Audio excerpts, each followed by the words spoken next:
Hello and welcome back for chapter 4. It's titled Juicy Weapon. So that is interesting. As you remember from last time on chapter 3, Jason and Sandy have just finished having their massive show in the Oval, and the Grand Matron had to show up and get everybody all situated again and make sure nobody else was on fire, and get all their illusions back up and running and all that good stuff. So very exciting. Today we have a special guest. This is Halo Harvest. Hey girl. And she wants her own series. So she's petitioned for that. So I was like, I'm writing a lot on this one right now. But still, it's there. She's there. Oh, she's smacking her brother right now. Oh well, such is life. Also Bermuda said to let you know that he appreciates all the wonderful comments, and if you are very nice, then you can expect potentially a visit from him again today during our reading. Anyway, alright, chapter 4, Juicy Weapon. The rest of the procession was uneventful. Now we didn't have to focus on our own show. We were free to enjoy what everyone else was doing. The house guests were continuing to arrive at the gazebo and creating even more fantastical modes of transportation as they were announced and starting their procession. The shows at the Oval were breathtaking, telling stories of wonder, discovery, and life. Once again, I started to feel like I was in a fairy tale. That feeling continued when we reached the house. There was a grand stairway leading up to the huge doorway, which was thrown open and shining light into the night. The whole thing was massive, and I didn't realize just how big it was until we picked up our suitcases and started up the stairs. This grand entrance was big enough that Cinderella, her pumpkin coach, and 10 teams of horses could have swept up those steps to go inside. Our house in Louisville has presence and stateliness, but this was on a whole other level.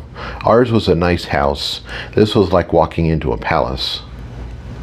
We reached the top of the stairs, put down our luggage, and rolled through the grand doorway. The scale and grandeur continued on the inside too. The foyer was the size of a football field, with 2 grand staircases on either side.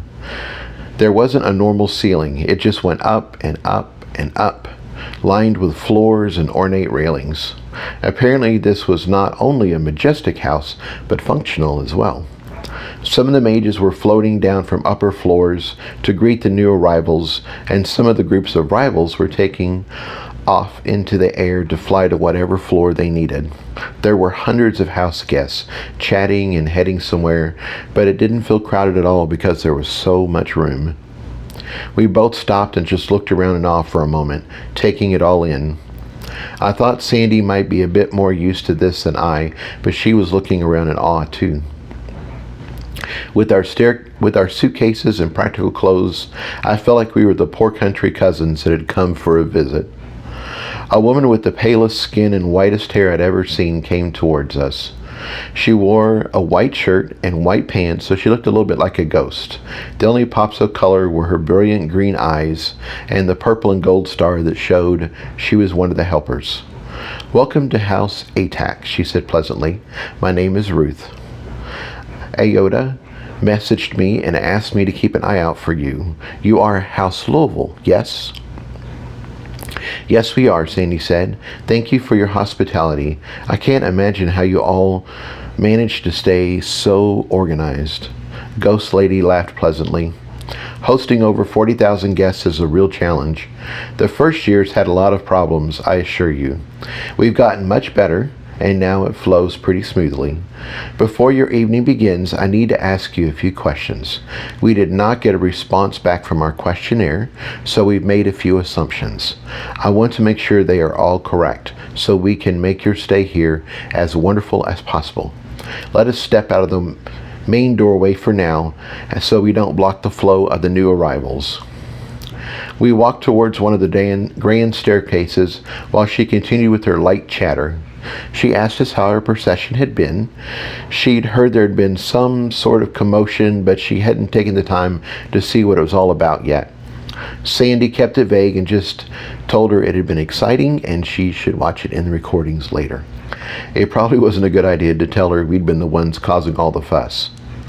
Before long, we arrived at a good out-of-the-way spot and the questioning began. It soon became clear Sandy hadn't sent them anything other than the fact that she would be attending. I didn't mind. I'm sure John had kept her plenty busy. Do either of you have a food allergy? Ghost Lady started her questions. I shook my head and Sandy did too.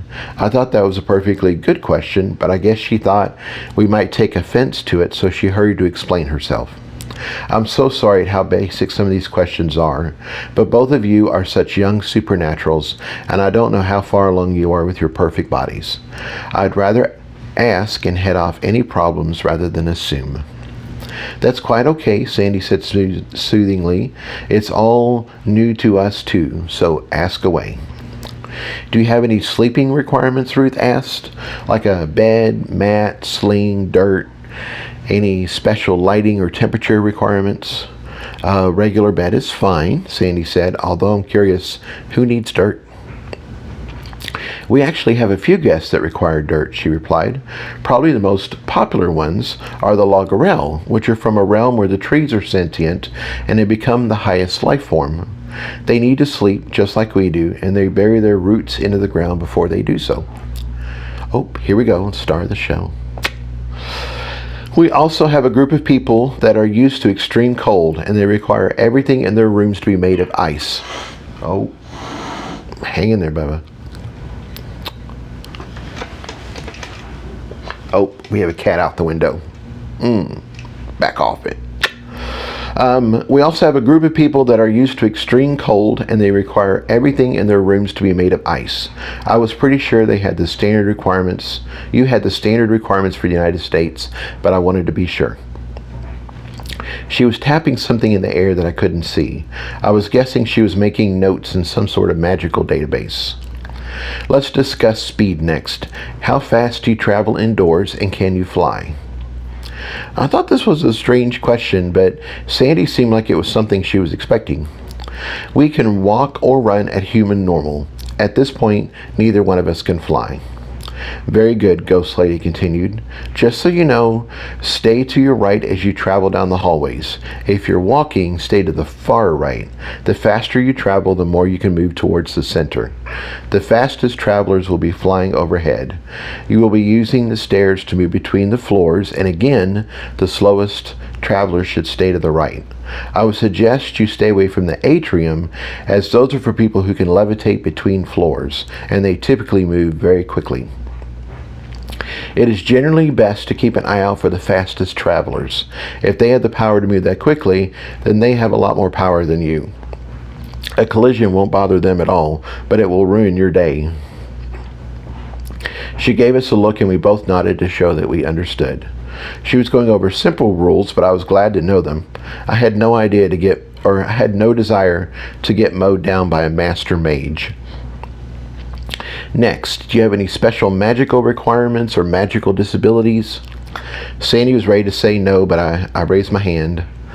I don't have a bank stamp, I said. Oh, she said, that is worth noting. Hang on. She waved her hand, scrolling through the notes only she could see. I see here that Ayeda has noted that in the comments section, but that is often overlooked. Let me add it to the magic restrictions section as well. She tapped in the air for a few moments. Not having a bank stamp is going to be a problem for you, she said, mainly because you won't have a map, a schedule of events, or any way to ask for help. You also won't have a translator for any of the house discussions, but you can get around that by just going to the ones in English. Is there any way for me to get a bank stamp? I inquired. That would solve all my problems. I didn't know how much magic I needed to operate it, but I was pretty sure between Penny and the Matrix, we could handle it. Unfortunately, Ruth shook her head. The only people allowed in this realm are house guests or vendors that have the right alignment. The bank, by its nature, is neutral, so it is not allowed. I just suggest you make lots of friends while you're here and ask them for the information that you need. Now, next question, the tournament. I'm going to assume that neither of you wish to participate.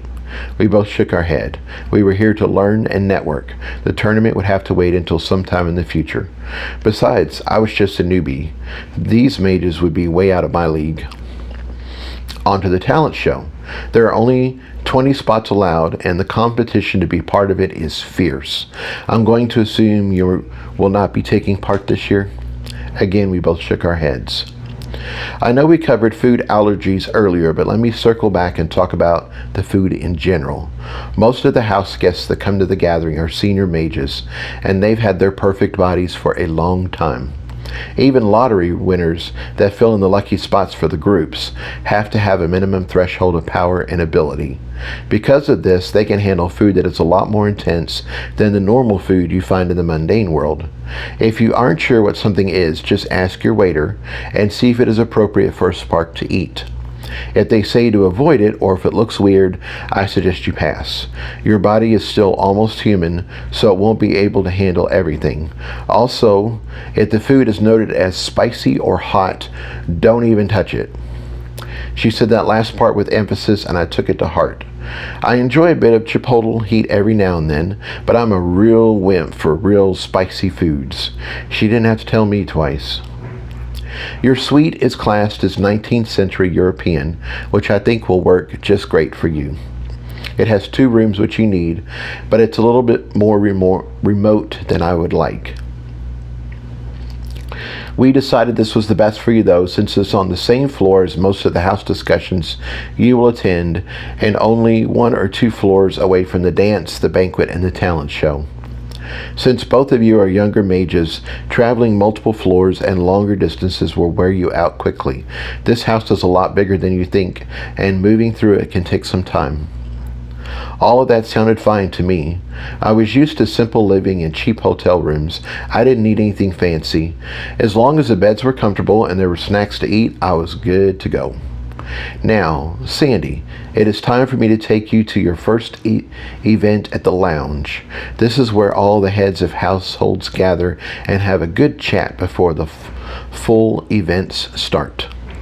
Sandy gave me a look, and I could tell she didn't want to go. I wouldn't want to be thrown into a room full of strangers either. Her paleness caught the look and continued firmly. This is also where you can get oriented for all the events and talks coming up this week. The houses are a friendly bunch, so you might as well start networking right away. Plus, they would rather chat with you than go through the process of settling in. She looked down at our 2 suitcases. It looks like you don't have much to start with, and I'm sure Jason can handle it just fine. Normally there are several people that need to move in, but having 2 people should make it much easier. Oops, hang on. Sandy still looked like she'd rather chew glass than go meet the other heads, but this is what we'd come for. Meeting the other heads and creating these connections were important, and I wasn't going to give her an out. You go, I told her firmly. I got this. I held out my hand for her luggage, and she reluctantly passed it over. Now I just need a guide to our rooms, I said. I'll be happy to help with that, a manly voice said behind me. I turned around, and my first thought was I was looking at Superman's less attractive brother. He was taller than me, about 6'2", with black hair, broad shoulders. His hair even had the part on the side with the nice church boy comb over. His jaw was square and he had blue eyes. He should have been devastatingly handsome, but somehow he just wasn't. His eyes were too close together, which made him look shifty, and his nose was big and looked like it had been broken more than once. His smile was much wider than it needed to be, and he leaned forward a bit. It looked like he wanted to be friendly, but was trying way too hard. He didn't have the purple and gold star of the organizers on his robe, but Our Lady in White didn't seem to mind. Excellent, she said brightly. And you are? Eugene Duarte, he said. At your service. He stepped back and bowed. It was a good bow, too, full of drama and flourish. His arms started about chest level and then dropped back and flared to the side as his upper body bowed. I made a mental note to try this myself, although I wanted to practice in front of a mirror first. Bowing like a brain-addled chicken would not be cute. The master is settled in, and he instructed me to go out and make myself useful. And this sounds like something I could do that would be genuinely helpful. This is my third gathering, so I have a good idea of the layout of the house. If you would be so kind as to let me know their room location, I will escort him there forthwith. Of course, she said, and flicked something at his bank stamp. She turned to me. This is an excellent opportunity to make your first friend of the event. Go with Eugene and get settled in. Sandy will return to you later. She linked arms with Sandy. Now come, let us away. And with that, they set off together. Sandy had time to give me one more mournful look before she was out of range. I responded with a bright smile that said, I was going to be okay, and she was too. Go get 'em, girl.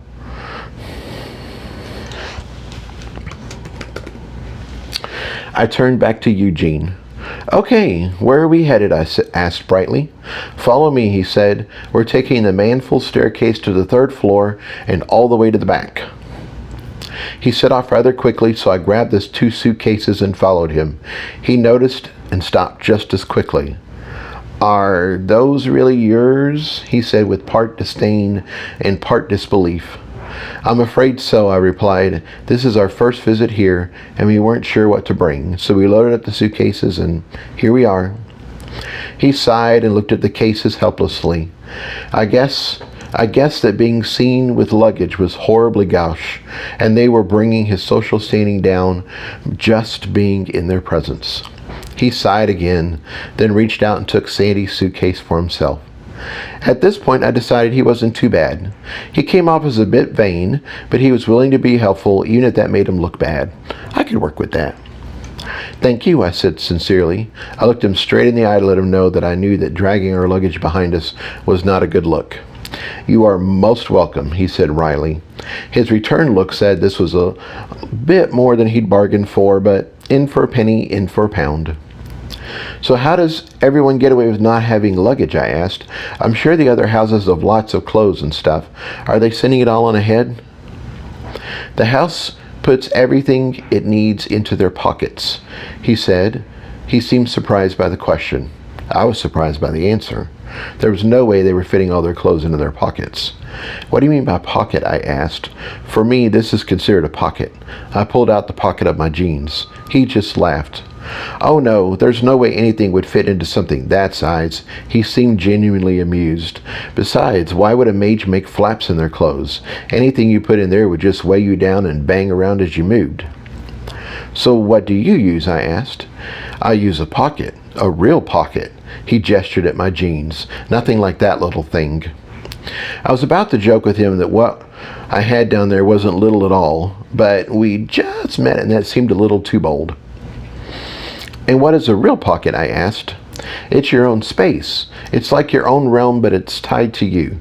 You have to have a reasonable amount of power before you can make one of your own, and obviously the more power you have, the bigger your pocket can be. Hold up. He was talking about a bag of holding. A pocket to him was an inventory space, like they have on those RPG games. OMG. I guess you could think of them as tiny realms, or you could think of them as realms, or you could think of realms as really huge pockets. Oblivious to my excitement, he kept on chatting away. Of course, realms have a lot more space to them, have a lot more to them than just space. I haven't made a realm, so I don't know for sure, but the idea is the same, I think. So you have your own pocket? I asked. I have a small one, he said. It's a few inches wide, but it's a start. Older mages have pockets the size of walk-in closets, and that's what their houses use to bring everything to the gathering. That was too awesome. I'd always wanted to have my own hidden inventory. I wonder how much power it took to create one. I realized he was grinning at me. What? I was teasing you a bit, he said. I know what regular pockets are. I'm not that old.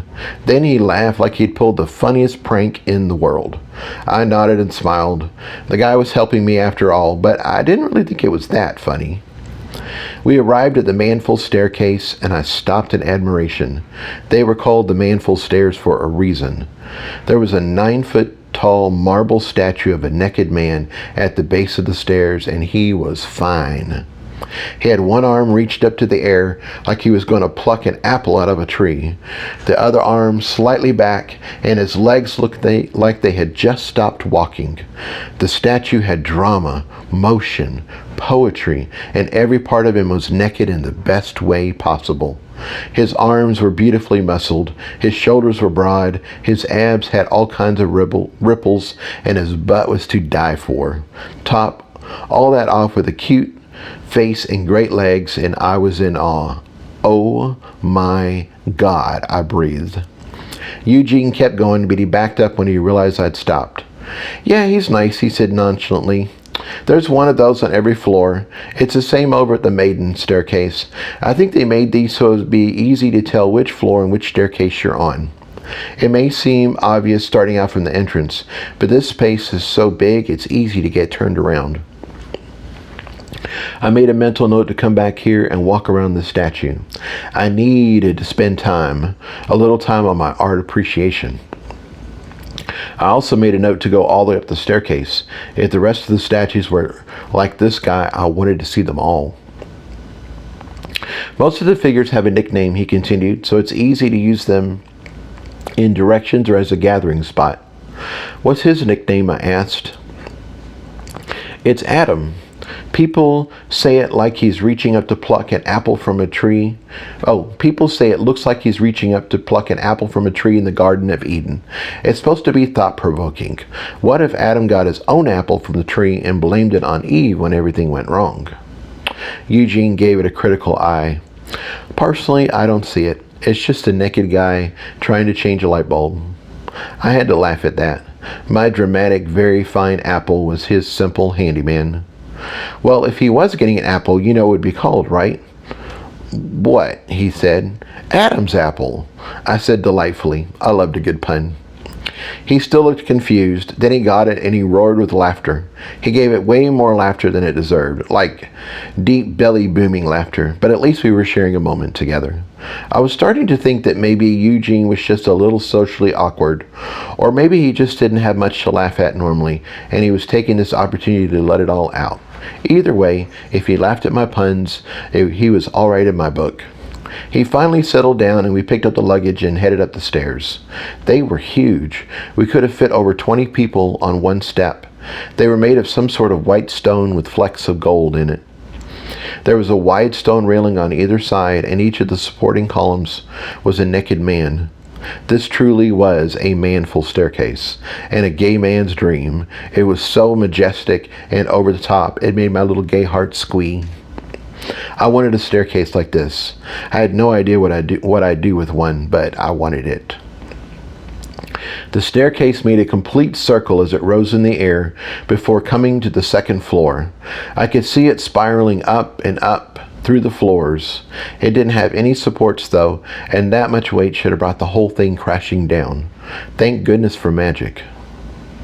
So how old are you? I asked, picking up our conversation about the pockets. I'm 99 years, 8 months old, he said proudly.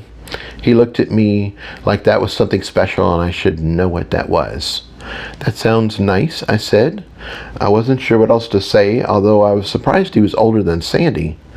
This is the last gathering for me to compete in the tournament, he said. I've trained hard. My master has taught me well. I'm ready. He looked fierce, and he rolled his shoulders a bit like he was warming up for a fight. You won't be able to compete after this? I asked, confused. The tournament only accepts soups up to 100? That seems strange. He looked as confused as me for a minute. Then he roared with laughter again. Ah, you teased me back. I knew I'd like you. He punched me on the arm in a friendly way. It was a pretty solid punch. Tyler would have approved. The tournament has different brackets to split up the power. It wouldn't be fair to have a young mage fight a mighty master. What I meant was that this is the last gathering for me to fight in the lowest bracket. This guy was almost 100 supernatural years old, and he was fighting in the newbie bracket? That seemed crazy. Sandy was 73 years old, a head of household, and she seemed like a master mage to me, but she'd only be fighting at the lowest level with this guy. Wow. For a moment it hit me just how young our house was compared to everyone else. So what are the different brackets in the tournament, I asked, because that might give me an idea of just how old these people were. The first bracket goes up to 100, as you know. Following that are 200, 300, and 400. The next bracket is the most popular, and it's between 400 and 600. Then there are 800 and 1,000 years old. There are fewer older mages, and they don't fight as much, so the number of contestants really drops in the upper brackets. Beyond that, they don't actually have brackets. Sometimes the Grandmasters will have exhibition matches or occasionally a grudge match. So why don't the older mages fight as much, I asked. I don't think they like to give away just how powerful they are. At some point, they probably have lots of students and powerful charms. They don't want to give away their fighting style or show their weaknesses and possibly lose everything they've gained. He gave me a serious look. I know the house is a good place, but this is a savage world. Those with the power just take what they want. The only true way for you to survive is to get powerful yourself. Is that why you were in the tournament? To get stronger? He nodded. Training is everything. I found the best master that would have me and swore everything to him. We have worked hard for years, and now I'm ready. There are many others like me, so the competition will be fierce. The masters like to display their skills as teachers on someone so young, and it only helps me get better that much quicker. He got a big grin. Plus, the prizes don't hurt. The master will get most of the pearls, but I'll get to keep everything else I win. Last year, they gave away a custom charmed weapon of your choice. You got to pick the weapon, and a charmsmith made it for you. A charmed weapon sounded like a very useful thing to have. I'd seen Sandy fight with her brass knuckles, and she'd used them to pop shields like soap bubbles. So what training have you been doing? I asked. It was the right question.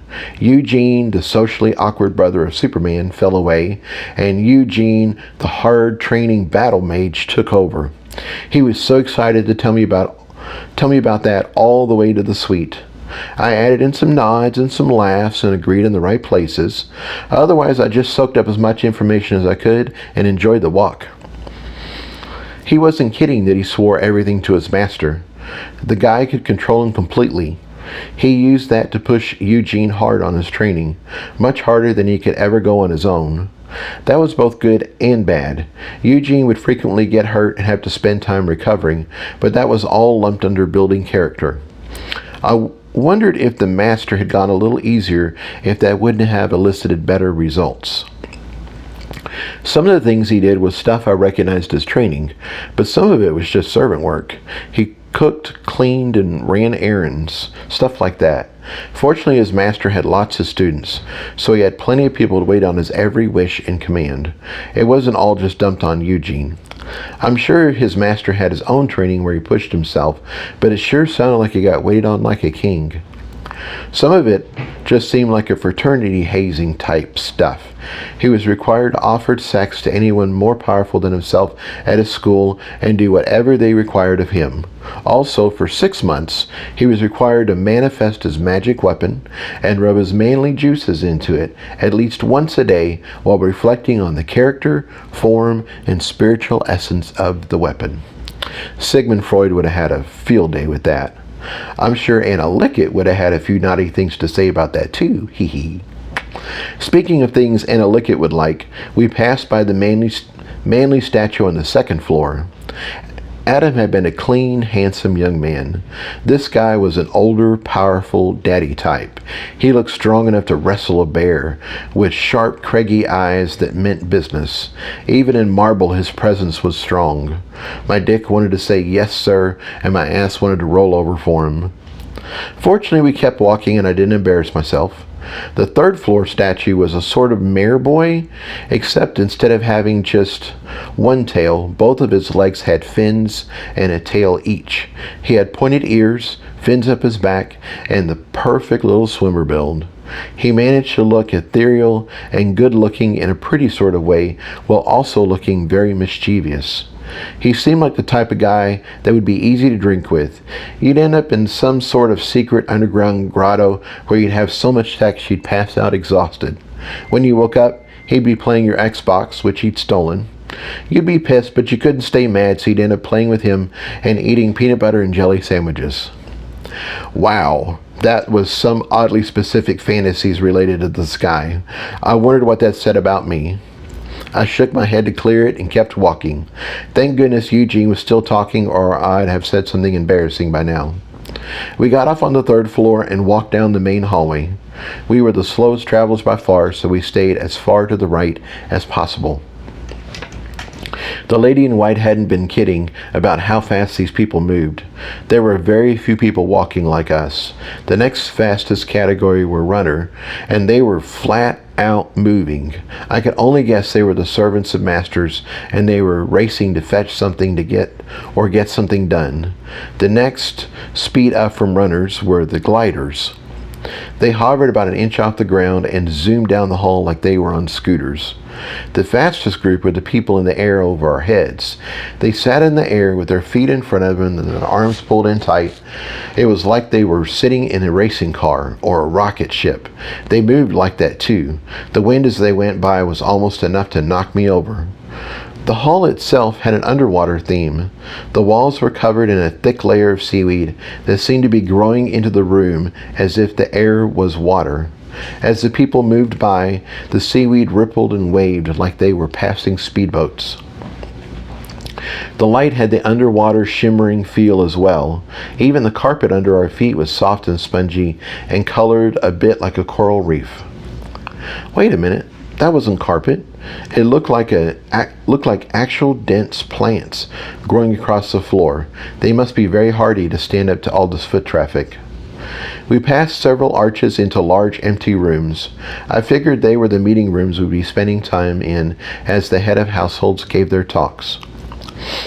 We needed to turn left to head deeper into the house, which means we needed to cross all this crazy traffic. Eugene showed it was easier than I thought. We just set out at a normal pace, trailing our luggage behind us, and all the mages zoomed around us. I realized that as long as our speed stayed consistent and people could plan for our passing, we probably wouldn't get hit. Some of the mages came awfully close though, and it was a bit nerve-wracking. Once we were off the main hall, it didn't feel as crazy. The new hall was just as wide but with less people. Eugene was now talking about his bow, his magical weapon he used to fight.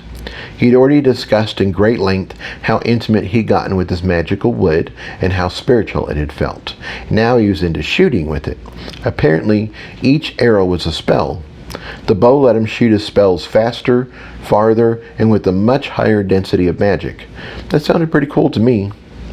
He seemed oblivious to all the sexual undertones of shooting with his weapon, and more than once I just wanted to riff off a joke of what he was saying. I was able to bite my tongue and hold it all in until he started talking about his shots were leaning to the left. I tried to stuff down the laughter so hard I snorted and ended up having a coughing fit. He stopped to ask if I was okay, and I just waved it off. As we walked along, I noticed there were crabs and other tiny creatures moving through the seaweed on the wall.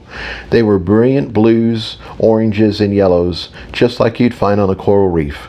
The whole ecosystem was fascinating, and it helped take my mind off of him talking about the riser of his bow.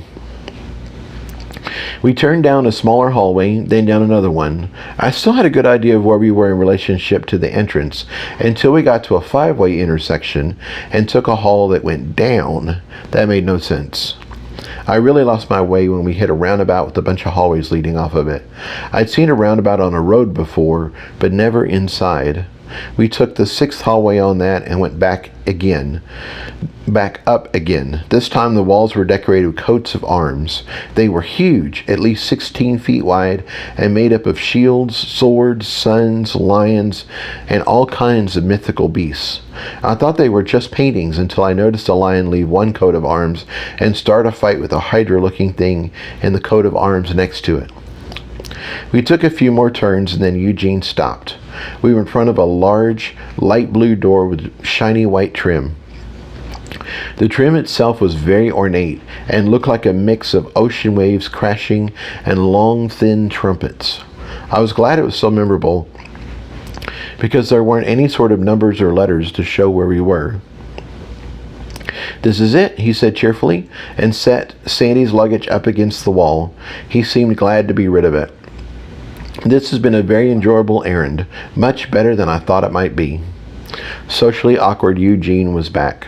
Was that supposed to mean he thought I would be boring? He had a big smile on his face, so I knew he didn't mean anything by it.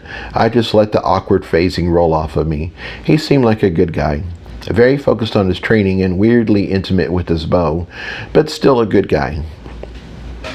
"Thank you for telling me all about the tournament," I said sincerely. "I'd love to see it, but we are here to learn from the other heads, so we'll be attending the talks and miss the events."